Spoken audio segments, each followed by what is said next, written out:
Boa tarde, pessoal. Vamos fazer aí nosso laboratório 10. Está projetando para a área. Esse laboratório, ele diz respeito tanto à área quanto à potência, tá? Já que a gente viu que área e potência são diretamente ligadas aí, né? Diretamente proporcionais, né? Já que elas atendem àquela equação da potência dinâmica, que é potência dinâmica igual a capacitância, que é diretamente proporcional à área do circuito. Quanto maior o meu circuito, maior capacitância ele vai ter. Vezes a frequência do clock, né? A frequência do clock, vezes a tensão de alimentação ao quadrado.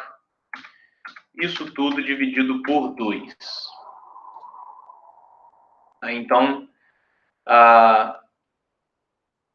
em tese, quanto maior a nossa área, maior a nossa capacitância. E, consequentemente, maior a nossa potência dinâmica. Tá? Embora isso não seja uma verdade absoluta. Tá? Então, isso daqui é uma verdade, essa parcela. Mas isso daqui implicar numa maior potência dinâmica, nem sempre. Tá? Por quê? Porque eu também tenho a frequência de clock envolvida. Né? A tensão de alimentação, falei que é mais difícil, porque geralmente, uma vez escolhido um modelo de FPGA, a gente tem que trabalhar com a tensão nominal especificada em manual. Tá? Então, o que a gente vai fazer hoje é similar ao que nós fizemos para velocidade, onde nós vamos implementar aqui sempre pares de circuitos que realizam a mesma coisa, só que cada um com uma implementação diferente. Tá? E aí a gente vai olhar no Flow Summary, eu vou mostrar para vocês, ó. E no Flow Summary a gente vai preencher isso daqui. Tá? Professor, por que a gente não vai ver a parte de potência? Então, o Quartz, pessoal, ele tem um programa, de novo, o Quartz é uma IDE, né? Tem vários programas linkados para diferentes funcionalidades. Um deles é um programa para estimativas de potência dissipadas pelo aquele circuito que nós estamos fazendo. Só que como os nossos circuitos são muito pequenos, né, a gente não conseguiria ver uma diferença significativa, relevante. Então, ficaria difícil a gente fazer essa comparação. Tá? Então, por isso que eu achei melhor fazer essa comparação pela área. Tá? Então, a primeira coisa que a gente vai fazer é um circuito mais simples que tem, que é um flip-flop. Só que a gente vai fazer esse flip-flop de forma assíncrona. Aí eu já comentei com vocês que na nossa FPGA Max 10 a gente não tem reset síncrono. Então, esse reset aqui, ó, ele é assíncrono. Né? Ele é assíncrono. Então, o que a ferramenta vai fazer? Ela vai usar elementos lógicos para montar uma lógica. Então, ela vai criar esse MUX aqui, com um sinal de reset sendo o canal de seleção. Então, se uma vez que eu tenho reset em 1, ele seleciona a entrada 1, então esse 0 passa para cá. E aí, uma vez que é dado o clock, esse 0 passa para cá. Tá? Então, eu faço um reset de forma síncrona. Percebam aqui que o reset não está na lista de sensibilidade. Então, esse teste aqui, ele só acontece quando há clock. Então, por isso que o reset está sincronizado com o clock. Tá? Ao contrário do segundo, que já é um reset assíncrono. Tá? Então, percebam que sumiu o logical element daqui, o multiplexador, e eu já tenho o reset conectado diretamente no nosso reset assíncrono, que aqui ele chamou de clear N. E aí, de novo, nós vamos preencher aí o relatório com os dados do Flow Summary. Tá? Então, todos os circuitos já estão prontos, só tomar cuidado aí, que na hora de tabular aqui o PDF acaba quebrando algumas tabulações, na hora que a gente copia lá no projeto, algumas coisas ficam fora do lugar, a gente precisa arrumar. A gente vai fazer isso, depois vai fazer a mesma coisa para o banco de registradores, então tem uma versão assíncrona, o reset assíncrono, né? E uma versão com reset síncrono, tá? Trata-se do mesmo banco de registradores que nós vimos na aula de memórias e banco de registradores, porém com essas duas implementações distintas com relação ao reset. E aí a gente vai ver já uma diferença maior aqui. Por quê? No primeiro exercício a gente estava trabalhando com um flip-flop, ou seja, um bit. Agora aqui eu já tenho 4 registros de 8 bits cada. Então, na pior das hipóteses, aí eu tenho 32 flip-flops. É claro que eu vou ter alguns mais aí, tá? Mas na pior das hipóteses eu tenho 32 flip-flops. Então, já vou ver uma diferença considerável, tá? Depois a gente tem um multiplicador com pipeline. Então, aqui, se vocês perceberem, essa linha aqui, eu estou fazendo a atribuição a prod 16, que é a minha saída, né, multiplicada, A vezes B. Estou usando o operador de multiplicação. Então, aqui vai usar o IP de DSP, né, que é o IP de Digital Signal Processing, onde eu tenho lá o nosso multiplicador. Essa FPGA ela tem um multiplicador embutido. Então, significa que a cada clock, prod 16 recebe A vezes B. Então, a gente fala que está em pipeline aqui. A outra versão já é similar ao que vocês fizeram no trabalho 3, porém um pouco mais otimizado aí, que implementa o algoritmo de desloca e soma. Então, algoritmo aqui de desloca e soma, shift and add. Tá? Então, esse cara, ele tá o que a gente chama de pipeline enrolado, né? Pipeline roll-up é a mesma coisa do que falar pipeline enrolado. Enrolado. O que significa dizer loop. Tá? Então, eu não tenho a informação sendo processada em um único ciclo de clock. Eu vou ter diversos ciclos de clock, que vai estar intrinsecamente ligado ao tamanho em bits dos operandos, multiplicando e multiplicador, para que eu realize essa operação. Tá certo? Então, aqui provavelmente eu vou ocupar menos área, embora vai ficar difícil da gente entender por quê. Esse cara aqui vai ser resolvido com Logical Elements. Ou seja, a ferramenta de síntese sintetizará um circuito multiplicador que segue esse fluxograma, o algoritmo, aliás, desculpa, do multiplica e desloca. Tá? Já esse cara aqui vai usar um IP. Então, esse cara aqui vai usar um IP. Tá? E usando um IP, pode parecer, a princípio, que ele está usando menos área, mas talvez não. Então, com relação a IP, circuitos dedicados, como geralmente eles são muito otimizados, é difícil a gente comparar a área, até porque o fabricante não libera muitas informações a respeito do que está implementado lá, é segredo industrial. Tá? Só que aí a gente tem sempre que, já que eu tenho esse recurso, é interessante que eu utilize, porque senão ele vai ficar subutilizado lá dentro da FPGA, tá? Ele não vai ser utilizado para outra coisa, e eu vou estar utilizando elementos lógicos que eu poderia usar para uma outra coisa. Tá? Então, toda vez que eu tenho esses circuitos dedicados, né, esses IPs, é interessante que eu os utilize. Tá? A não ser que o meu sistema requeira uma arquitetura de circuito diferente que me impede de utilizar aquele IP.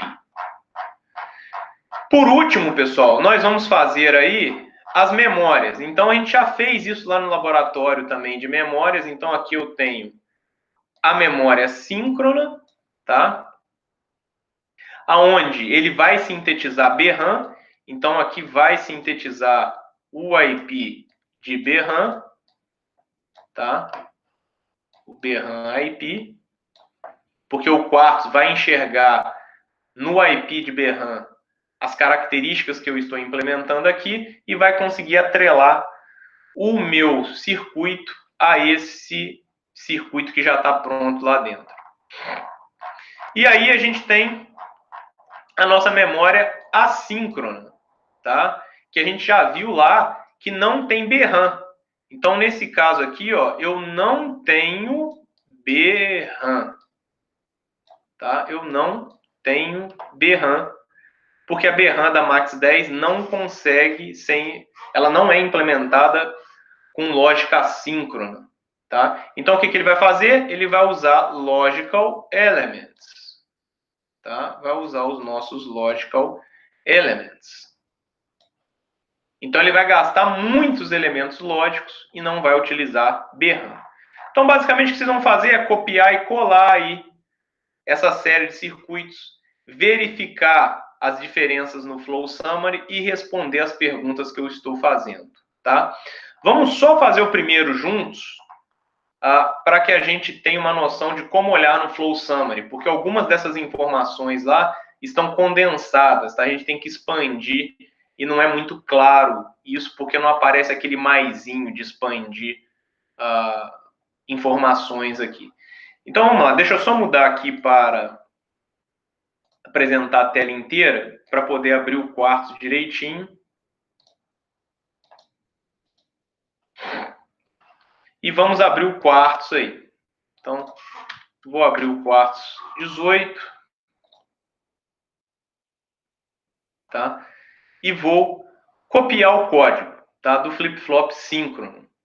Tá? Vou copiar o código. Ele vai dar uns problemas aí por causa da tabulação, como eu já falei. Aí a gente arruma, tá? Não tem problema.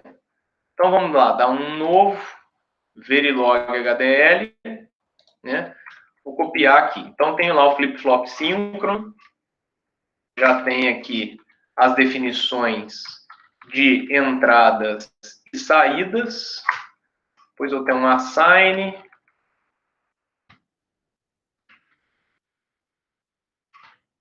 Linha de módulo está aqui.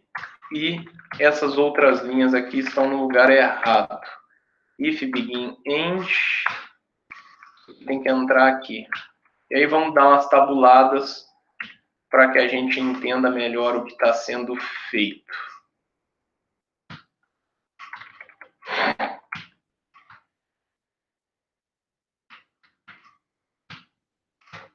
End e end módulo. Tá bom. E aí, como a nossa boa prática, né, para a gente não copiar errado, eu vou não escrever errado, aliás, eu vou copiar o nome do módulo aqui para eu salvar o projeto, tá bom, pessoal? Então, eu vou salvar o projeto, criar sempre uma pasta para o projeto, né? Então, Quartz aqui, vou criar uma nova pasta, sei lá, qualquer nome aí, tá? Então, esse cara é o Lab 11, ou é o Lab 10? É o Lab 10. É o Lab 10.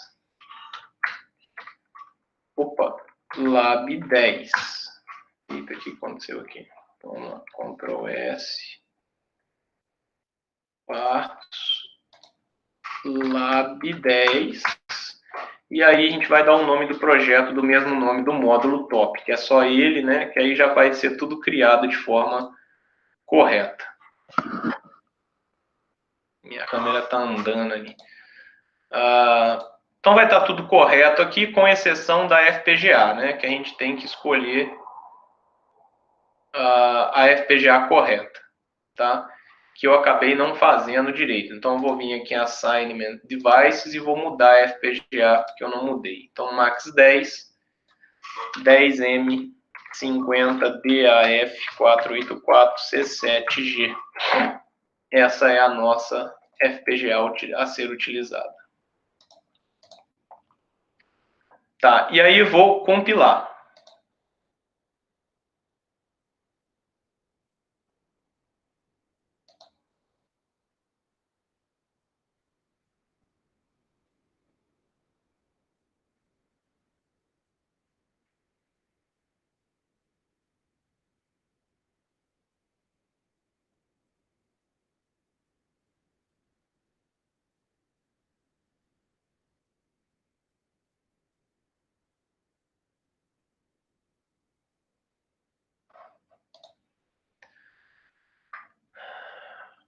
Bom, pessoal, então compilou. Então, esse cara aqui é o nosso Flow Summary, tá? Então, ele tem o título aqui na abinha aqui, Flow Summary ou Compilation Report. Tá na aba aqui, é Compilation Report, mas o título aqui é Flow Summary. Então, as informações que eu estou pedindo para vocês, para a maior parte dos circuitos aí, vocês vão ter que abrir esse cara aqui, ó, Total Logical Elements, tá? Deixa eu ver se está aparecendo aqui direito. Tá. Total Logical Element. Se você der 2 cliques aqui, ele expande. Olha lá, ele expande e aí ele aparece o Total Combinational Functionals e o Dedicated Logic Registers. Tá? Então,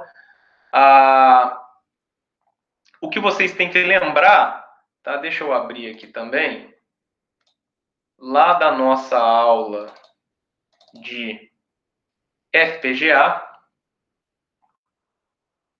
esse daqui é um Logical Element da nossa Max 10. Então, Max 10, tá? Aqui tá no formato de aritmético, onde a LUT ela é dividida em LUTs de 3 entradas. E aí eu tenho já uma otimização aqui para fazer carry-in. Ou a LUT utilizada como lógica combinacional normal. Tá? Então, percebam que esse cara é um Logical Element, tá? E esse Logical Element, ele já tem um flip-flop aqui, ó. Então, ele já tem esse flip-flop aqui, tá?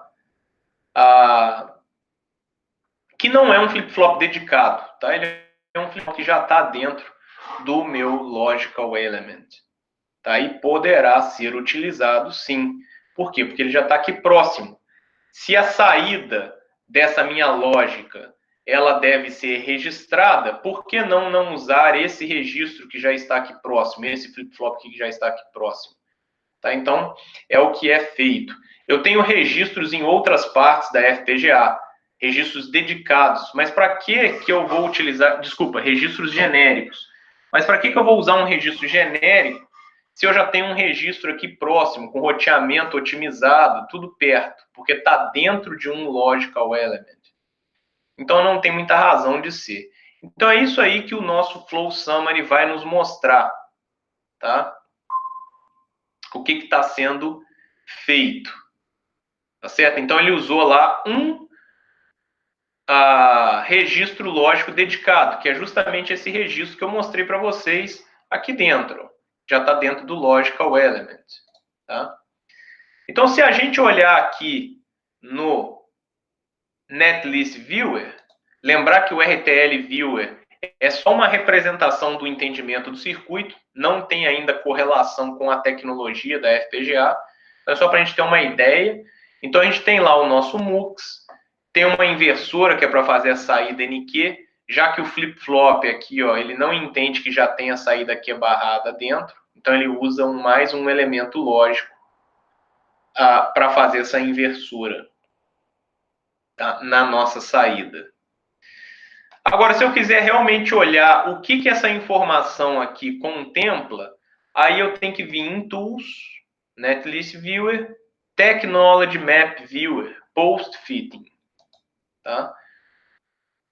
Então aí, ignorem tudo que está... Opa, por que está? Ignorem o que está fora desse quadrado aqui, tá? Eu não sei porque na Max 10 ele lista essas outras coisas aqui que a gente não está usando no nosso circuito. É claro que provavelmente são pinos aí que devem ser conectados obrigatoriamente para a FPGA funcionar, tá? Mas por uma questão de simplicidade aqui, eu acho que não deveria aparecer, tá? Porque lá na Ciclone 2 não aparecia, mas aqui aparece. Mas o nosso circuito mesmo está dentro desse quadradinho azul, que é justamente aqui vocês podem ver as nossas entradas, né? Clock, D, reset, e as nossas saídas NQ, Q, NQ e Q. Tá? Aqui, esse aqui já é um outro buffer também, que não tem correlação ao nosso circuito. E aí, olha lá o que ele está utilizando. Ele está utilizando um I/O buffer, que é justamente por causa do nosso clock, né?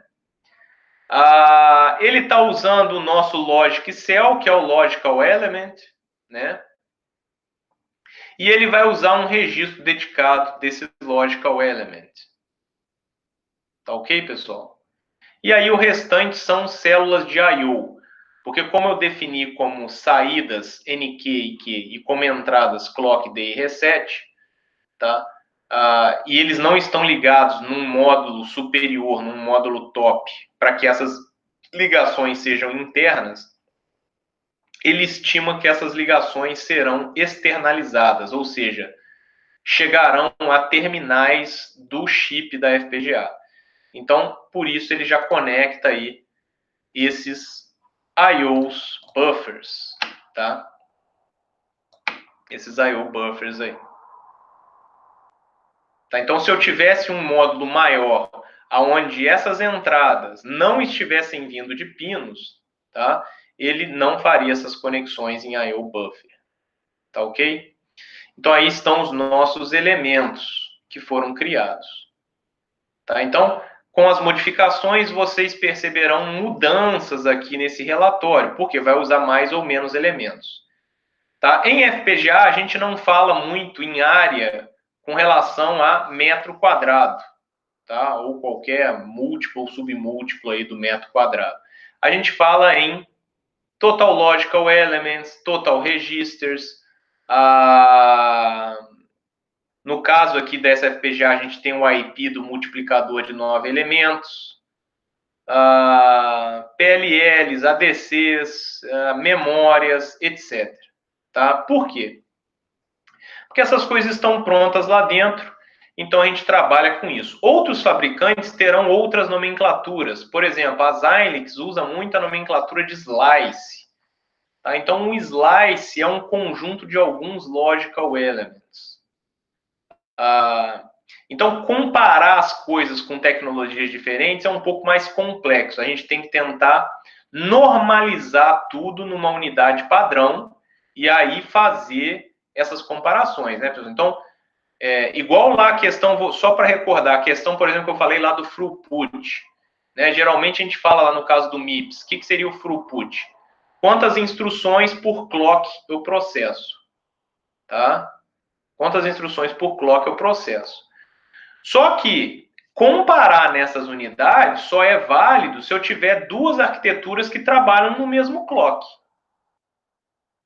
Tá? Porque senão não fica válido mais. Ou que trabalhem, e que trabalhem com o mesmo tamanho de palavra. Tá? Porque senão eu tenho que descer para as unidades fundamentais para que eu consiga fazer a comparação. Então, nesse caso, throughput a unidade fundamental, é bit por unidade de tempo.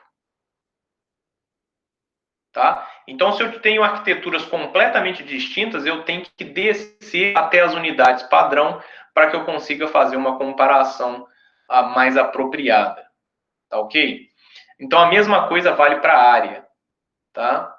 Então, aqui eu tenho slide, aqui eu tenho logical elements. Lá nas Xilinx eu posso ter slices. Então, eu tenho que tentar entender o que é slice, o que é logical element, tentar normalizar isso daí, ou chegar numa unidade fundamental, por exemplo, metro quadrado, e aí sim fazer as comparações. Tá certo? Então, era isso, pessoal. Mãos à obra aí. O guia de hoje é bastante simples, tá? Porque já está tudo implementado. A maior parte desses circuitos nós já fizemos nos laboratórios anteriores. Alguns deles não com as duas versões, tá? Mas aí eu coloquei as duas versões para a gente ver, principalmente a questão do reset, né? O reset síncrono assíncrono, como que isso influencia na área da mente. Ou lá no caso da memória, né? Eu descrevi uma memória que não comporta BRAM. Então ele vai sintetizar um circuito de memória e aí vai gastar demais os logical elements. Então, tudo isso que a gente tem que ter noção na hora de projetar um sistema digital baseado em FPGA.